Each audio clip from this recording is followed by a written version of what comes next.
오늘 이 아침에 우리에게 주시는 말씀은 에베소서 2장 1절에서 10절입니다. 에베소서 2장 1절에서 10절입니다. 그는 허물과 죄로 죽었던 너희를 살리셨도다.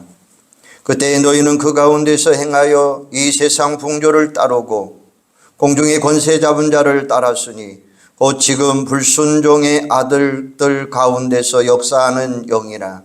전에는 우리도 다 그 가운데서 우리 육체의 욕심을 따라 지내며 육체와 마음이 원하는 것을 다하여 다른 이들과 같이 본질상 진노의 자녀였더니 긍휼이 풍성하신 하나님이 우리를 사랑하신 그 큰 사랑을 인하여 허물로 죽은 우리를 그리스도와 함께 살리셨고 너희는 은혜로 구원을 받은 것이라.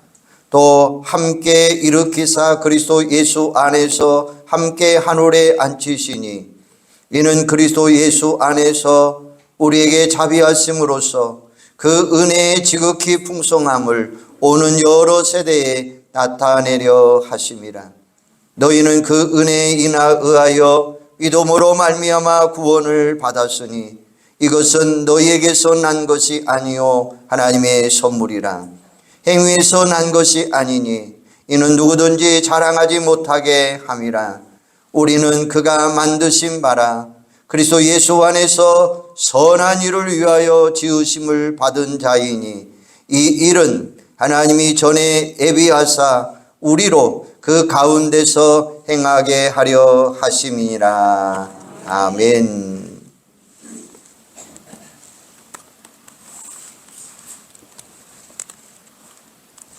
사람들은 아무 이유도 없이 베풀어 주신 은혜를 아예 당연한 것처럼 생각하게 되고 고마워하기는커녕 오히려 계속 주지 않는 것에 대하여 서운한 모습을 불쾌함을 느끼기도 합니다.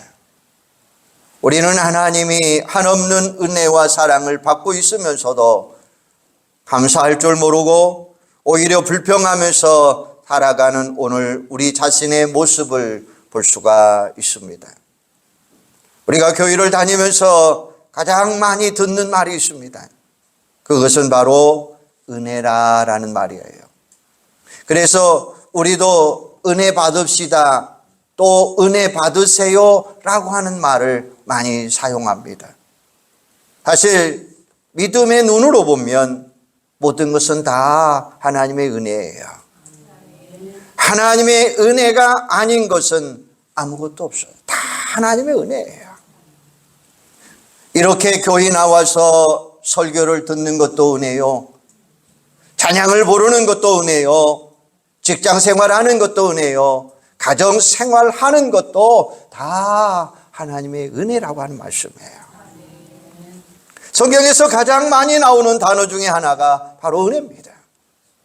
신약 성경에 무려 150번 이상이 나와 있어요.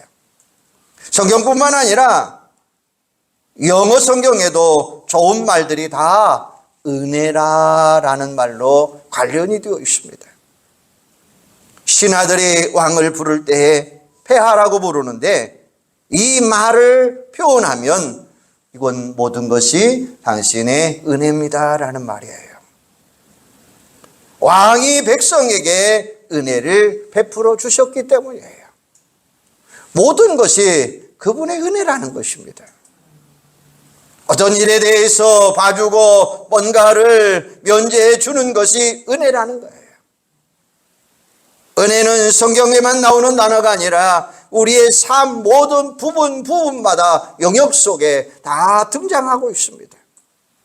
문제는 은혜라는 말을 안다고 해서 은혜 안에서 사는 것이 아니라는 것입니다.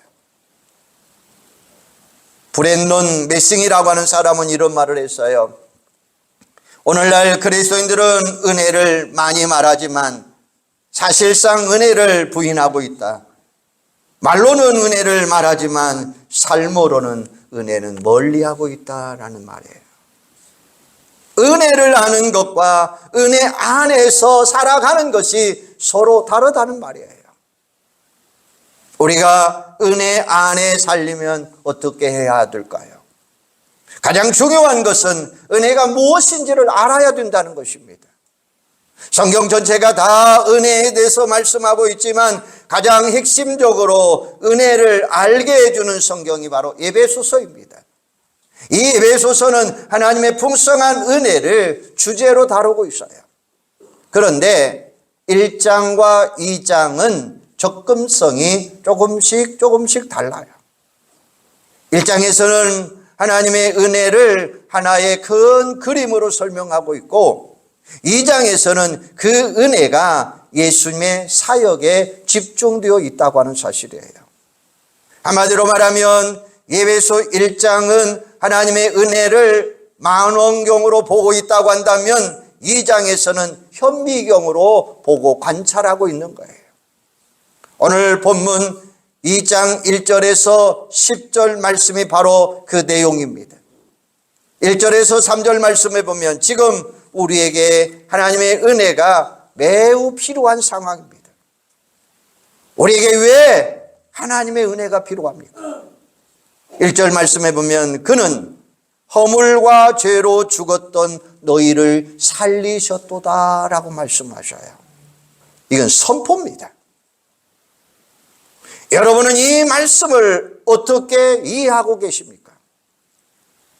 우리가 허물로 죽었던 이 말씀, 문제는 여기에서 말씀하고 있는 죽음이 어떤 죽음이느냐라는 거예요. 이것은 육신의 죽음이 아니라 영적인 죽음을 의미하고 있는 것입니다. 죽음의 본질은 생명과 단절되는 것입니다. 나뭇가지가 줄기에서 잘려나가면 아무리 파릇파릇 할지라도 죽은 것과 다름이 없습니다.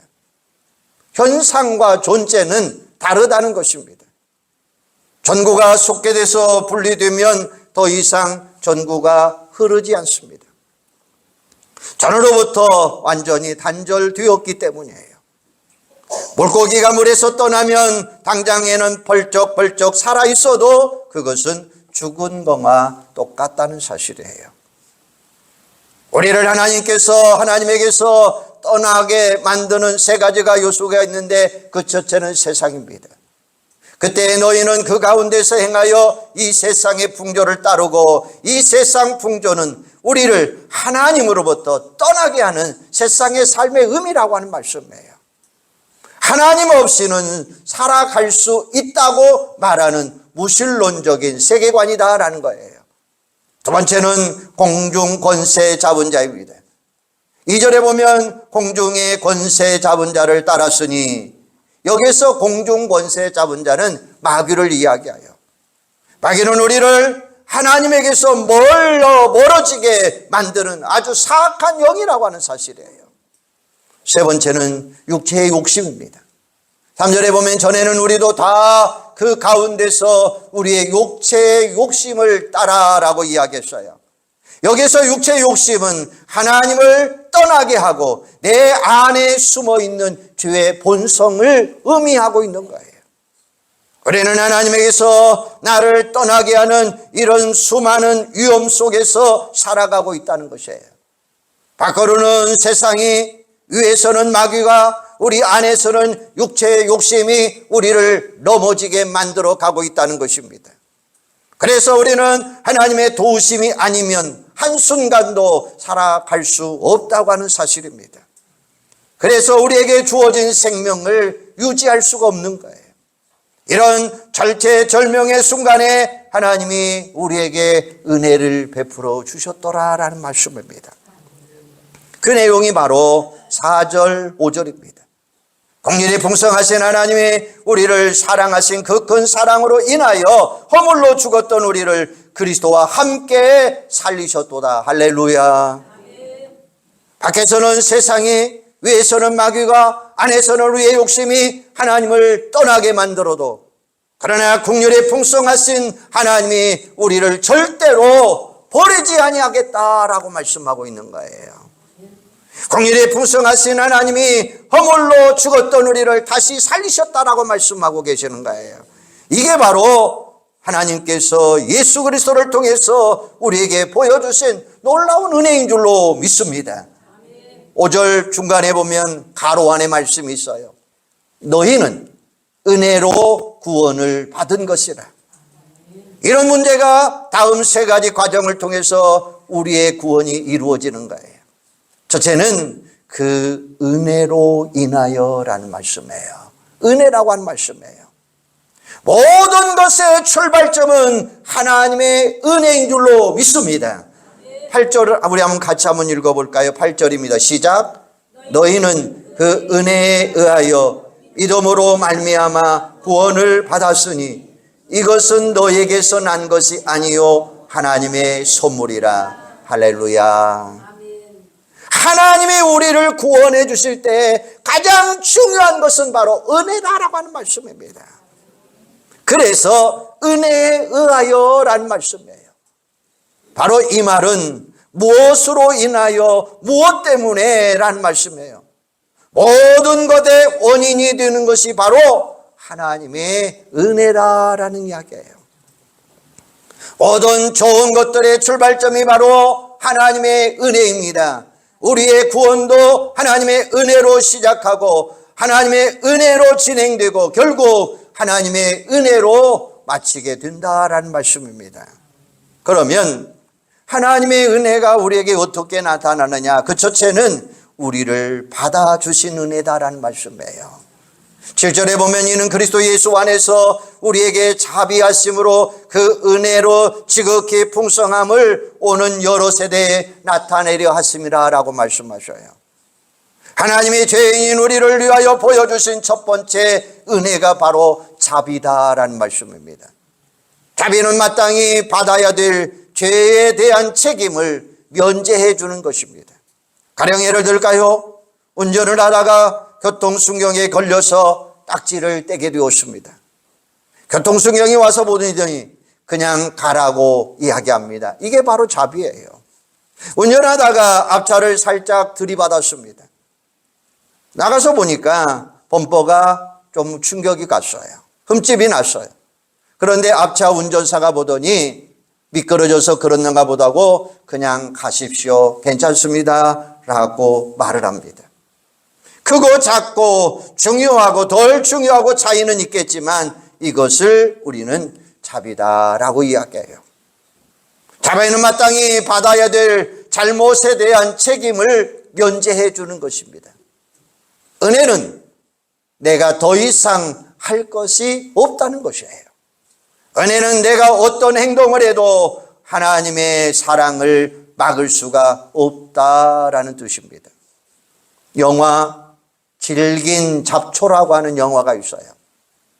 이 영화를 보면 술에 취해 쓰러져 있는 늙은 에스키모 여자 하나를 발견합니다. 두 사람은 이 여자가 어떤 사람인가에 대해서 서로 이야기를 주고받습니다. 술에 취했네? 아니면 불량자인가? 라고 서로 묻습니다. 불량자? 평생 그랬겠죠. 그전에는 이래도 다시 묻습니다. 알래스카 창녀였고 평생 창녀는 아니겠죠. 그전에는 아마 누군가의 어린 자녀였겠죠. 그러자 니콜슨이 이렇게 이야기합니다. 그럼 됐습니다. 불량자도 아니고 창녀도 아니고 어린 아이였다면 우리가 다시 데리고 가십시다. 그리고 눈밭에 버려진 여자를 집 안으로 데려 들어갑니다. 짧은 장면이지만 자비가 무엇이고 은혜가 무엇인가를 우리에게 깨닫게 해주는 장면이에요. 은혜는 부모의 눈으로 바라보는 것입니다. 비록 세상적으로는 불량자요 창녀이지만 과거에는 그도 부모의 사랑을 받은 자녀였다는 것입니다. 불량자, 장녀는 나중에 살면서 만들어진 이름입니다. 부모의 눈으로 바라보면 모두 다 사랑스러워집니다. 부모의 눈으로 바라볼 때에 그는 생기가 있고 긍휼이 있습니다. 부모는 자식을 정죄하지 않습니다. 죄가 없어서가 아니라 사랑이 그 죄를 다 덮어주었기 때문입니다. 자비를 다른 말로 표현해 보면 받아주는 거다라는 사실이에요. 덮어주는 것입니다. 우리를 있는 그대로 받아주신 그것이 바로 긍휼이 풍성하신 하나님의 은혜라는 말씀이에요. 여러분, 은혜는 우리의 죄를 다시는 기억하지 않는 것입니다. 이게 바로 하나님의 자비요, 예수님이 여러분들을 그렇게 사랑하시는 줄로 믿습니다. 또 우리를 살려주신 은혜예요. 예수님은 우리를 받아주셨을 뿐만 아니라 다시금 살아나게 하셨어요. 살려주셨다는 거예요. 허물로 죽은 우리를 그리스도와 함께 살리셨고, 하나님이 예수 그리스도를 통해 보여주신 또 두 번째 은혜가 바로 우리를 살려주신 은혜다라는 말씀이에요. 예수님이 죄인인 우리를 받아주셨습니다. 하지만 받아만 주시고 그대로 끝내버리면 우리는 영원히 살 수 없는 거예요. 그런데 허물로 죽은 우리를 그리스도와 함께 살리셨다라고 말씀하셔요. 예수님이 우리를 위해 십자가에서 피 흘려 죽으셨습니다. 우리에게 생명을 허락하여 주셨습니다. 죄로 말미암아 죽었던 우리를 다시금 살게 해 주셨습니다. 지금 우리가 그 은혜와 사랑을 누리며 살아가게 되는 줄로 믿습니다. 또 하늘에 앉게 해 주신 은혜예요. 예수님이 우리를 살려주시는 데 끝나지 않았습니다. 거기에 한 가지 더 있습니다. 6절에 보면 그리스도 예수 안에서 함께 하늘에 앉히시니, 5절에 보면 우리를 살리셨고 6절에 보면 우리를 하늘에 앉히셨다라고 말씀하셔요. 살리셨고 앉히셨고 동시적인 사건이죠. 우리를 살리신 바로 그 순간에 우리를 하늘에 앉히셨다라는 말씀이에요. 살리셨다라는 것은 영적인 상태로 바꿔놓으셨다고 하는 사실이에요. 우리의 영이 죽었다가 다시 살아났다는 것입니다. 그리고 앉히셨다라고 하는 이야기는 우리의 신분이 바꿔졌다라는 말씀이에요. 땅에 속한 우리가 하늘에 속한 존재가 되었다는 말씀입니다. 영적인 거주지가 달라졌다는 말씀입니다. 우리가 예수를 믿으면 두 가지가 달라져요. 영적인 상태가 달라지고 영적인 거주지가 달라집니다. 우리는 이미 살아났고 우리는 이미 천국 시민이 되었습니다. 몸은 땅에 살고 있지만 우리의 영혼은 이미 하나님의 나라에 속한 사람들이다라는 것입니다. 여러분, 어디에 사느냐? 우리의 신분이 결정되는 것입니다. 우리가 대한민국 땅에 살면 대한민국의 신분을 가지고 보호를 받게 됩니다. 우리가 미국 땅에 살면 미국의 보호를 받으며 살아갑니다. 미국 사람이면 미국이 책임을 집니다. 얼굴이 중국인이고 한국인이어도 국적이 미국이면 바로 미국이 책임을 지는 거예요. 그렇다면 하늘에 속한 저와 여러분들이 이 땅에서 어려움을 당할 때에 하나님이 어떻게 하실까요? 그냥 보고만 계실까요? 너희들 문제는 너희들이 알아서 말씀하실까요? 스데반 집사님이 순교를 당할 때에 우리 예수님께서 곁에 계셨습니다. 스데반 집사를 돕기 위해서 그 하나님은 오늘 또 우리를 책임져 주시는 줄로 믿습니다. 우리가 하늘에 속한 자가 된 이상 하나님은 우리의 모든 것을 책임져 주시겠다는 말씀이에요. 이게 바로 우리를 있는 그대로 받아주시고 우리를 살리시고 우리를 하늘 보좌에 앉게 해주신 하나님의 풍성한 은혜인 줄로 믿습니다. 두 번째는 믿음으로 말미암아라는 이야기예요. 8절에 보면 너희는 그 은혜로 인하여 믿음으로 말미암아 구원을 받았으니 이것은 너희에게서 난 것이 아니요 하나님의 선물이라 라고 말씀하셔요. 믿음으로 말미암아, 이 말은 무엇을 통하여, 수단을 통하여 나타나는 거예요. 바로 그 은혜가 구원의 원인이라면 믿음으로 말미암아 구원의 수단과 방법을 말하고 있다고 하는 사실입니다. 한마디로 말하면 은혜라고 하는 선물이 믿음을 통해서 나에게 주어졌다고 하는 사실이에요. 다른 말로 믿음은 은혜의 통로라는 사실입니다. 은혜가 저수지의 물이라고 한다면 그 물을 끌어올리는 수로가 바로 믿음이다라는 말씀이에요. 그것은 바로 은혜는 하나님이 하시는 일이고 믿음은 내가 하는 일이다라고 생각하면 돼요. 은혜는 하나님이 책임져 주시고 믿음은 내가 책임져야 된다는 생각입니다. 이렇게 생각하는 사람들의 주장은 이렇습니다.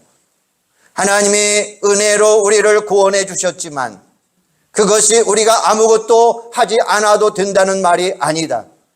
우리도 해야 할 일이 있는데 그것이 바로 은혜다라는 이야기예요. 일종의 역할 분담이죠. 하나님은 우리에게 은혜를 주시고 우리는 거기에 준하는 믿음을 가져야 된다는 사실입니다. 하나님과 우리 인간이 구원에 이르기 위해 함께 힘을 합쳐가야 된다는 사실이에요. 구원은 이런 두 개의 축으로 이루어지는 것이 아니에요. 하나님의 은혜, 우리의 믿음이 합하여져서 구원에 이루어지는 것이 아니라 하나님의 은혜 안에 우리의 믿음이 들어있어야 된다고 하는 사실이에요. 믿음은 또 다른 하나님의 은혜입니다. 바로 하나님이 믿게 해 주셔서 우리가 믿게 된다는 사실이에요. 그 믿게 된 것이 뭐냐? 하나님이 우리에게 베풀어 주신 은혜예요. 우리가 믿기 전에는 하나님의 은혜가 먼저 우리 안에 주입되어야 된다는 것이에요. 하나님의 은혜가 우리 안에 먼저 들어왔고 그 은혜 안에 믿음을 주셔서 우리가 믿게 하셨다는 사실입니다. 엄밀히 말하면 하나님이 다 하신 것이죠. 은혜도 하나님이 주시고 그 은혜를 받아들이는 믿음도 다 하나님이 주셨어요. 이것을 보통 1차 은혜, 2차 은혜라고 말할 수 있습니다. 다시 말하면 먼저 나를 사랑해 주시고 그 다음에 나를 사랑받을 만한 자로 만들어 주셨다라는 거예요. 죄인인 나를 받아주시고 그 다음에 하나님이 원하시는 사람으로 만들어 가신다라는 사실입니다. 십자가로 나를 구원해 주시고 그 십자가 앞으로 나갈 수 있도록 만들어 주셨다는 사실입니다. 예수님으로 말미암아 희생의 자리에서 예수님을 향한 헌신의 자리로 나갈 수 있도록 우리를 만들어 주셨다고 하는 사실입니다. 한마디로 말하면 모든 것이 다 하나님의 은혜인 줄로 믿습니다. 이게 바로 믿음으로 말미암아라는 말씀이에요. 세 번째는 선한 일을 위하여 우리를 선택하셨어요. 하나님이 우리에게 왜 은혜를 베풀어 주셨습니까? 우리에게 풍성하신 은혜를 베풀어 주신 이유가 있습니다. 10절에 보면 우리는 그가 만드신 바라 그리스도 예수 안에서 선한 일을 위하여 지으심을 받은 자니라고 이야기했어요. 선한 일을 위하여, 바로 어떤 목적을 위하여, 방향을 위하여. 하나님이 우리에게 왜 은혜를 베풀어 주셨습니까? 우리가 선하기 때문에 아니라고 하는 말씀이에요. 오히려 선한 일을 위하여 우리를 만들어 주신 거예요. 우리가 착하고 의로워서가 아니라 착하고 의롭게 살아가라고 하나님이 우리에게 은혜를 베풀어 주신 줄로 믿습니다. 그래서 우리는 그 은혜 받은 사랑으로 살아가야 된다는 거예요. 마틴 루터가 외친 슬로건 중에 하나가 뭡니까? 오직 믿음이라고 하는 말씀이에요. 그런데 이 말이 훗날 행위는 중요하지 아니하고 오직 믿음이면 된다라는 오해가 있었습니다. 그래서 루터 시대에 일어난 사건이 바로 농민 전쟁이었어요. 루터의 종교 개혁을 오해한 농민들이 자기들도 예수를 통해서 자유를 얻었으니 누가 그것을 막을 수 있겠느냐고 하면서 전쟁을 일으켰던 것입니다. 물론 루터는 거기에 동의하지 않았습니다. 그것은 자유에 대한 남용이기 때문이었습니다. 물론 루터는 오직 자유를 얻으면 우리는 스스로 종이 되어야 된다고 하는 이야기예요. 그래서 갈라디아서 5장 1절에 보면 그리스도께서 우리를 자유롭게 하시려고 자유를 주셨으니 그러므로 굳건하게 서서 다시는 종의 멍에를 매지 말라라고 말씀하고 계십니다. 자유는 이제 순종으로 나가야 되고 은혜는 선택으로 나가야 된다라는 말씀입니다. 그래서 루터는 믿음은 은혜의 자녀요 또한 선행은 어머니다라고 이야기했어요. 우리가 선하기 때문에 의로워진 것이 아니라 우리가 은혜로 의로워지기 때문에 선하게 살아가야 된다는 말씀이에요. 좋은 뿌리에서 좋은 가지가 나오고 좋은 가지에서 좋은 열매가 나오듯이 은혜는 믿음을 낳고 믿음은 반드시 선행을 낳아야 된다라는 이야기입니다. 이것을 잘 표현한 말씀이 히브리 12장 28절입니다. 그러므로 우리가 흔들리지 않는 나라를 받았은즉 은혜를 받은 자 이로 말미암아 경건함과 두려움으로 하나님을 기쁘게 섬기자라고 이야기해요.